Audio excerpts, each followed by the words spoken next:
Saudara, mimpi buruk warga Gaza masih berlanjut. Anak-anak menjadi korban tewas dalam serangan ini. Bahkan Israel dituding pihak pro-Palestina telah melakukan tindakan genosida. Lebih dari 3.700 anak-anak Palestina meninggal dalam 27 hari perang antara Israel dan Hamas. Mimpi buruk warga Gaza masih berlanjut. Gempuran demi gempuran serangan Israel menewaskan jiwa yang tak bersalah, menjadi mimpi buruk bagi kemanusiaan. Anak-anak menjadi korban tewas dalam serangan ini. Bahkan Israel dituding pihak pro-Palestina telah melakukan tindakan genosida. Lebih dari 3.700 anak-anak Palestina meninggal dalam 27 hari perang antara Israel dan Hamas. Jumlah ini lebih besar dibandingkan jumlah total konflik yang terjadi di seluruh dunia dalam 3 tahun terakhir. Majelis Umum PBB menyerukan gencatan senjata di Gaza demi kemanusiaan warga Palestina. 120 negara mendukung keputusan ini, sementara 14 negara termasuk Israel dan Amerika menentang. The level of humanitarian assistance that has been allowed into Gaza up to this point is completely inadequate and not commensurate with the needs of the people of Gaza, compounding a humanitarian tragedy. The Secretary General reiterates his call for an immediate humanitarian ceasefire and unimpeded humanitarian access to be granted consistently, safely, and to the scale in order to meet the urgent needs created by the catastrophe unfolding in Gaza. Sidang Majelis Umum PBB 27 Oktober lalu sebenarnya telah mengesahkan resolusi gencatan senjata dan jeda kemanusiaan yang diajukan Yordania. Permintaan gencatan senjata ditolak Perdana Menteri Israel Benjamin Netanyahu. Benjamin menyebut akan melanjutkan misi sampai menang. מבטיח לכם ולכל אזרחי ישראל, אנחנו נמשיך עד שנמלא את המשימה. אנחנו נמשיך עד לניצחון. Atas situasi buruk dan mencekam hingga menyebabkan ribuan warga sipil tewas, pemerintah Bolivia memutuskan hubungan diplomatik dengan Israel dan meminta serangan di jalur Gaza dihentikan. Estamos remitiendo esta comunicación oficial al Estado de Israel, en la cual, como se ha manifestado, hacemos conocer nuestra decisión como Estado plurinacional de Bolivia de romper relaciones diplomáticas con Israel. Asimismo, exigimos el cese de los ataques en la Franja de Gaza, que ya han provocado hasta ahora miles de víctimas fatales civiles y el desplazamiento.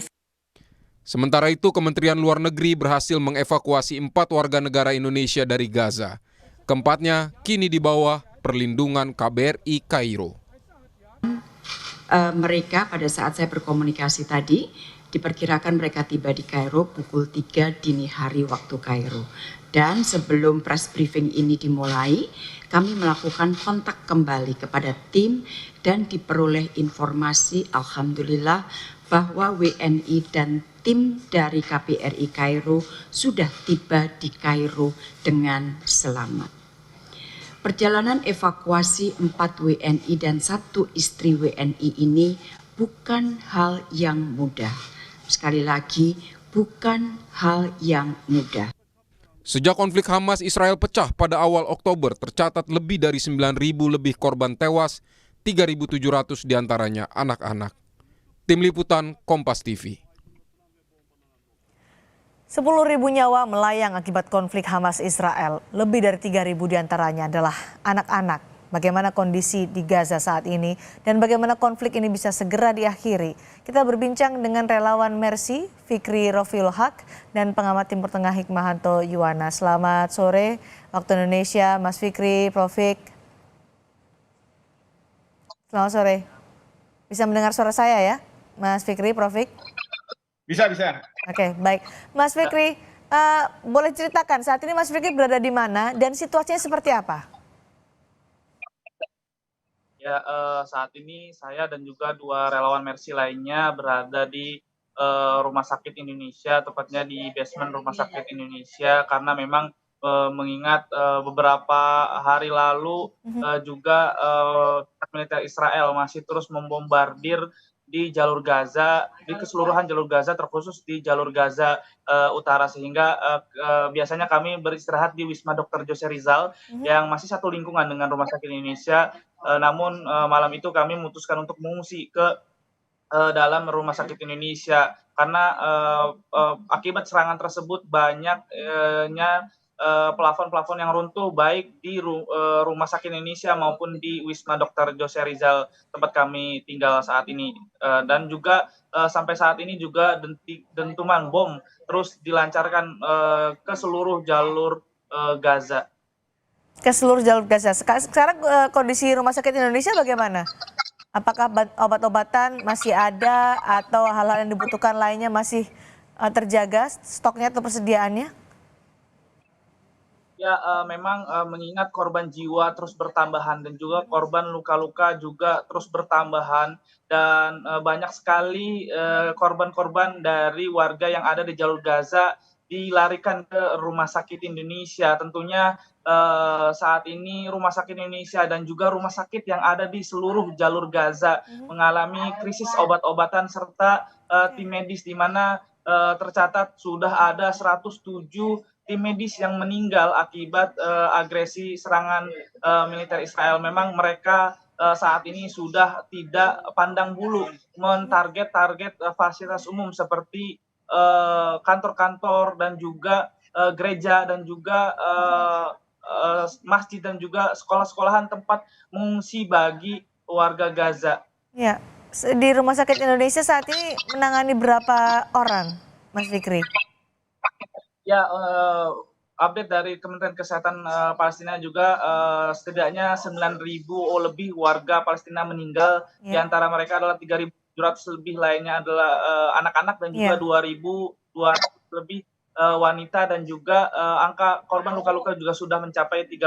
Untuk Rumah Sakit Indonesia juga sudah mencatat 1.300 lebih korban jiwa yang dilarikan ke Rumah Sakit Indonesia dan kurang lebih dari 4.000 korban luka-luka yang dilarikan ke Rumah Sakit Indonesia. Tentunya dengan data tersebut pihak Rumah Sakit Indonesia mengalami kewalahan untuk menangani korban-korban dan banyak juga korban yang tidak mendapatkan obat. Sampai saat ini belum mendapatkan obat akibat krisis-krisis dan juga kekurangan tim medis. Banyak mereka yang dioperasi tidak memakai bius dan juga banyak mereka juga belum mendapatkan tempat ruang istirahat mengingat juga Rumah Sakit Indonesia juga menjadi tempat mengungsi bagi warga Gaza. Tercatat lebih dari 2.000 warga Gaza mengungsi ke Rumah Sakit Indonesia yang ada di jalur Gaza Utara. Jumlah anak-anak juga banyak di sana, sampai berapa jumlahnya, Mas Fikri? Ya, dari 1.300 korban jiwa memang 60-80% adalah korban anak-anak dan juga perempuan dan juga kami melihat sendiri pada pembantaian pada Selasa lalu dan juga Rabu lalu kami melihat sekitar ada 10 atau 6 korban jiwa anak-anak yang berusia di bawah 1 tahun. Banyak di antara mereka keadaannya sudah tidak begitu baik, banyak yang rusak dan juga kepalanya juga sudah mengalami bocor dan segala macam bentuk akibat militer Israel. Mas Fikri, informasi terakhir yang kami dapatkan itu ada bantuan obat-obatan, makanan sudah masuk ke Gaza, hanya bantuan bahan bakar yang belum masuk. Dari Mas Fikri sendiri, apakah betul itu sudah ada distribusi obat-obatan bantuan lainnya kecuali bahan bakar? Ya, memang kami juga mendapatkan bahwa distribusi bantuan kemanusiaan, truk-truk sudah ada beberapa yang masuk ke jalur Gaza, namun sampai saat ini kami yang ada di Rumah Sakit Indonesia di jalur Gaza Utara belum mendapatkan kabar bahwa bantuan-bantuan tersebut bisa masuk ke jalur Gaza Utara mengingat pihak militer Israel juga sampai saat ini membombardir jalur Gaza Tengah yang mereka memang menargetkan untuk memisahkan jalur Gaza Utara dan juga Selatan dan juga jalur Gaza Utara juga sudah banyak tank-tank yang sudah masuk akibatnya jalur Gaza Utara di sini saat ini dalam keadaan mencekam sekali. Baik, Prof. Untuk menghentikan kejahatan kemanusiaan yang terjadi di Gaza Palestina ini PBB kan sudah melakukan voting 120 negara setuju gencatan senjata, tapi Benyamin Netanyahu menyatakan bahwa Israel tidak akan mungkin atau menolak gencatan senjata itu. Jadi Israel mengabaikan PBB, lalu bagaimana untuk bisa menghentikan kejahatan kemanusiaan atau perang di sana? Ya, begini. Jadi Israel itu menganggap bahwa dan memang betul PBB itu bukan pemerintahan dunia, Ya. bukan sesuatu yang ada di atasnya Israel. Jadi ini merupakan sebuah organisasi internasional yang memang Israel sebagai anggota, tapi kalau ada resolusi yang Israel anggap tidak berpihak, maka dia akan mengatakan saya negara yang berdaulat dan saya tidak tunduk pada resolusi tersebut. Tetapi kan kita sebenarnya ingin merekam bahwa bagaimana sikap dunia. Sikap dunia 100 lebih negara meminta untuk diadakannya penghentian terhadap serangan. Karena apa yang dilakukan oleh Israel ini sudah tidak proporsional. Kalau katakanlah mereka marah sama pejuang-pejuang Hamas, silakan kejar pejuang Hamas. Ya. Bukan kepada rakyat sipil, anak-anak, orang tua, perempuan. Itu namanya pengecut kalau seperti itu. Nah, ini yang dunia ingin mengatakan kepada Israel bahwa Anda salah dan Anda ini tidak proporsional. Bahkan ada kecurigaan bahwa mereka sekarang ini akan masuk ke Gaza melalui serangan darat. Itu sebenarnya untuk apa? Melakukan genosida, menghabiskan orang-orang Palestina. Yang kedua, akan mengambil wilayah yang diduduki, dimukimi oleh Palestina. Jadi mereka akan memperluas. Ini juga tidak boleh karena menurut hukum internasional perolehan wilayah dengan kekerasan itu tidak akan diakui. Tetapi namanya Israel, dia merasa bahwa saya ini diserang secara mendadak. Saya ini perlu aman dalam artian bahwa pejuang Hamas siapapun itu harus dia tangkap, harus dia pegang, harus diadili, harus dihukum mati, dan lain sebagainya. Nah, ini yang menurut masyarakat internasional, kalau misalnya Hamas silahkan, tapi jangan pegang perempuan, bayi, dan anak-anak, dan lain sebagainya yang tidak pernah teken kontrak untuk mati. Kira-kira seperti itu. Dan terus terang, dalam konteks masyarakat internasional yang berlaku masih hukum rimba, bukan hukum internasional. Yaitu siapa yang kuat, dia yang menang.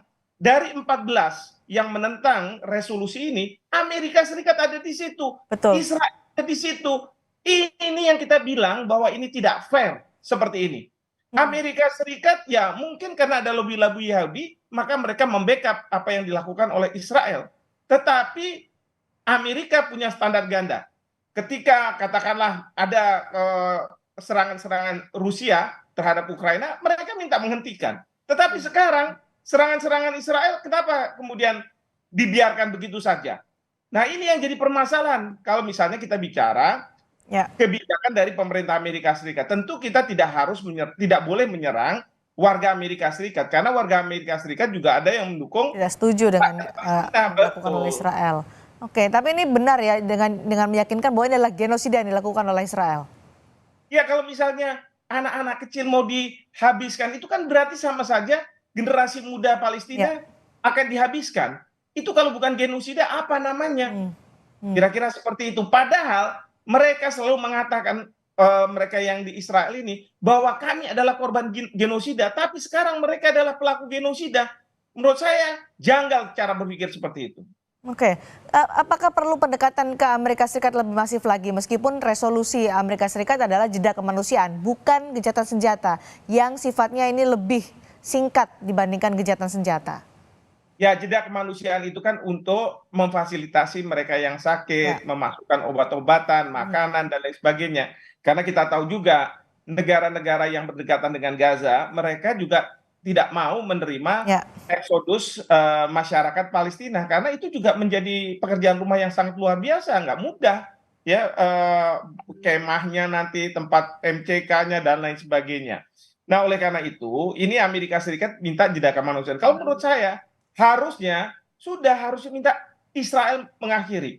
Dan upaya apa yang kita bisa lakukan? Kalau saya selalu mengatakan seandainya berbagai kepala pemerintahan, kepala negara mau menelpon Presiden Joe Biden, menyampaikan bahwa demi kemanusiaan Amerika Serikat harus minta Israel untuk menghentikan. Demi supaya tidak terjadi perang dunia ketiga. Karena sekarang ini Iran saja sudah latihan perang. Mereka mungkin sudah siap untuk membela mereka yang di Gaza. Ini kan bahaya nih. Dan beberapa negara tidak hanya memutus hubungan diplomatik, tapi juga sudah siap untuk berperang. Nah, ini artinya apa? Bisa-bisa Israel Amerika Serikat melawan dunia. Apalagi kalau negara-negara Oke, besar Cina dan baik. Rusia sudah turun. Itu yang akan membahayakan dunia. Baik, terakhir untuk Mas Fikri mungkin bisa disampaikan juga kepada masyarakat Indonesia di sini karena kan tadi Kementerian Luar Negeri juga sudah mengupayakan untuk mengevakuasi warga negara Indonesia. Bagaimana yang Mas Fikri lihat sana soal evakuasi dan apa yang akan disampaikan juga untuk masyarakat Indonesia? Mas Fikri, sepertinya masih di mute, Mas Fikri. Boleh dibuka audionya? Mas Fikri. Baik, sepertinya Ya, halo. ada. Ya, Cek. baik. Silakan Mas Fikri.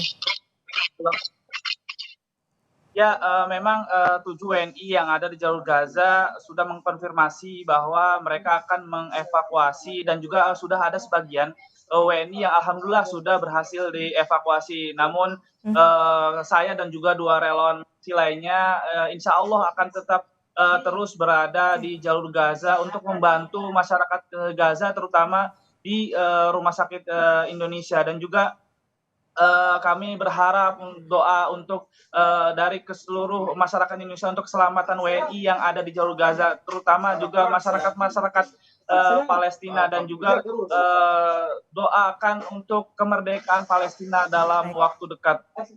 Baik, terima kasih Mas Fikri. Hati-hati di sana, stay safe, selalu dilindungi oleh Tuhan Yang Maha Esa. Terima kasih juga Prof. Fik sudah berbagi pandangan bersama kami di Sapa Indonesia malam hari ini. Selamat malam.